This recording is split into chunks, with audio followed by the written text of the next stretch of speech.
12 days have passed since this powerful 7.7 magnitude earthquake hit Myanmar, and as we can see, the devastation is widespread. Millions of people have been impacted. In fact, over 9 million people live in the worst affected areas. Already we know about 3,500 people have died, about 5,000 people are injured, and several hundred are still missing according to the official figures, but the actual toll will no doubt be much higher. There is an urgent need for humanitarian support. The demands are almost overwhelming. The United Nations country team here on the ground is coordinating with other aid organisations and our partners to get as much support as we can to the populations most in need. Seeing firsthand the devastation is absolutely heartbreaking. People have told me how their houses collapsed around them, how people died as the buildings fell in on them, and how they had to work with their hands to rescue people who were trapped under the rubble.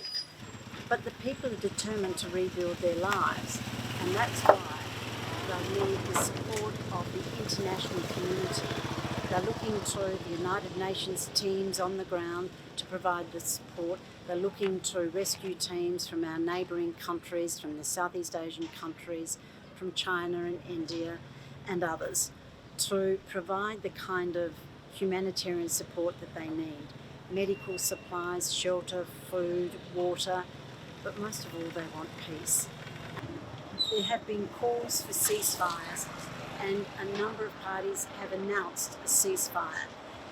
And what we need is for that ceasefire to hold so that the humanitarian and aid workers and doctors and rescue workers can provide the support to people across this country.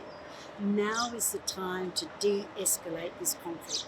Now is the time to stop the killing, stop the violence, so that the people of Myanmar can support each other after this devastating natural disaster.